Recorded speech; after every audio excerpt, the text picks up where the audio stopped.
Hello बच्चों, एक बार फिर से आपका स्वागत है चैनल पर। चलिए, हम लोग अभी तक पूर्णांकों के योग संबंधी प्रगुणों पर चर्चा हो चुकी है, तो आज हम घटाने संबंधित कुछ प्रगुणों पर चर्चा करेंगे। फिर उसके बाद बॉडमास रूल पर भी आज ही चर्चा होनी है। जल्दी से इसको कर लेंगे। जैसे हम लोगों ने पिछले पूर्ण संख्याओं में किए हैं, उसी तरीके से जोड़ का पिछली कक्षा में हो चुका है।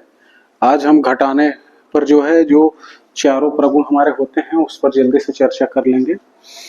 समवर्ग प्रगुण, जैसा कि हम लोग जानते हैं कि दो पूर्णांकों को घटाने पर यदि एक पूर्णांक प्राप्त हो जाए तो यह एक समवर्ग है। पूर्णांक माइनस पूर्णांक बराबर पूर्णांक प्राप्त हो। तो कुछ उदाहरण ले लीजिए। जैसे ऋण 4 ले लें, इसमें से ऋण 5 घटा दें तो कितना आने वाला है? इसका मल्टीप्लिकेशन होगा, प्लस हो जाएगा। ध्यान दें, ये हो जाएगा ऋण 4, ऋण ऋण का गुणा, धन हो जाएगा ये 5।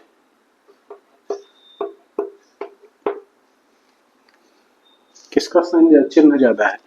प्लस का ज्यादा है, इसलिए प्लस चिन्ह आएगा। और माइनस है तो घटेगा जरूर। 5 में से 4 को घटा देंगे, 1 आ जाएगा। +1, +1 क्या है? पूर्णांक है।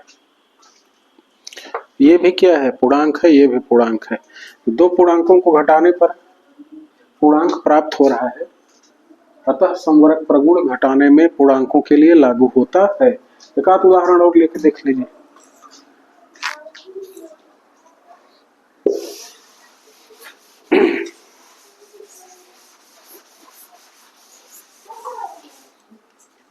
देखिए,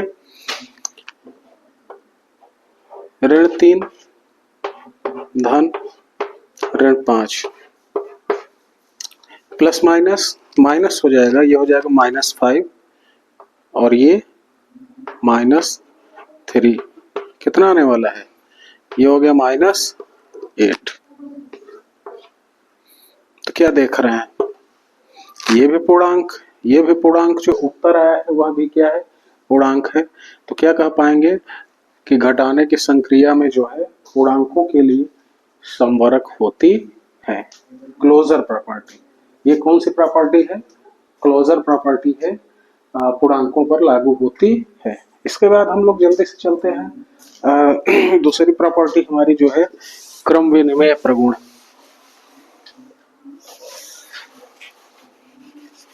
कौन सी प्रॉपर्टी है दूसरी?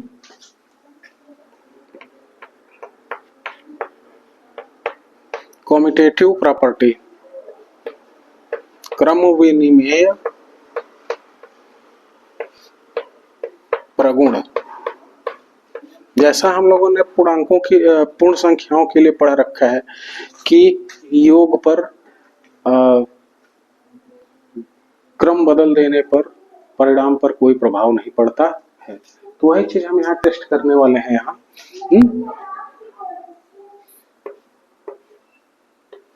ये RHS है और ये LHS है।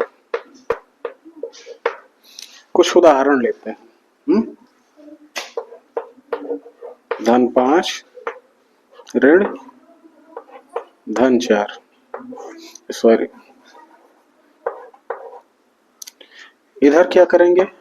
क्रम को बदल देंगे। +4 को पहले कर लेंगे, +5 को बाद में कर लेंगे। और देख लेते हैं कि दोनों साइड क्या आ रहा है। LHS को सॉल्व करते हैं जल्दी से। +5, प्लस माइनस का गुणा, गुणा के नियम से हम जानते हैं, -4, इधर +4, प्लस माइनस का गुणा -5। किसका साइन ज्यादा है? यहाँ प्लस का है, तो प्लस लिखेंगे और बड़ी संख्या में छोटी संख्या को घटा देंगे। और इधर माइनस का ज्यादा है, इसलिए माइनस लिखेंगे। वो बड़ी संख्या में छोटी संख्या घटा देंगे।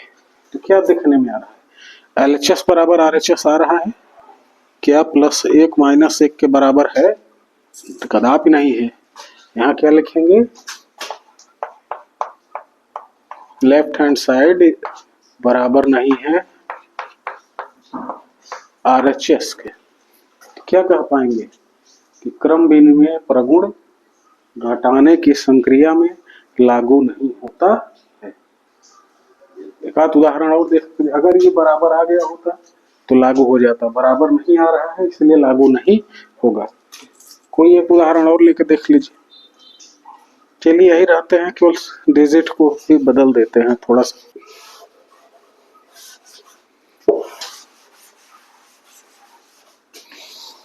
अपने मन से कुछ और ले लीजिए। -10 -15 बदल दीजिए। -15 को इधर कर दीजिए और -10 को इधर कर दीजिए।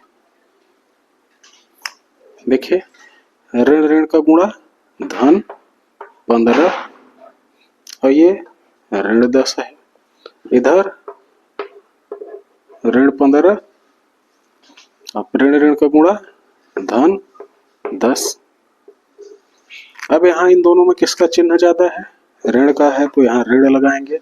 बड़ी संख्या में छोटी संख्या को घटा देंगे, क्या आ जाएगा, -5। और इधर कौन सा चिन्ह ज्यादा है, प्लस का है, 15 में से 10 को घटा दीजिए, क्या आ जाएगा, 5 आ जाएगा।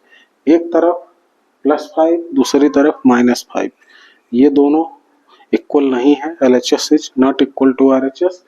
अतः हम कह पाएंगे फिर से कि घटाने की संक्रिया जो है पूर्णांकों के लिए कम्यूटेटिव नहीं होती है।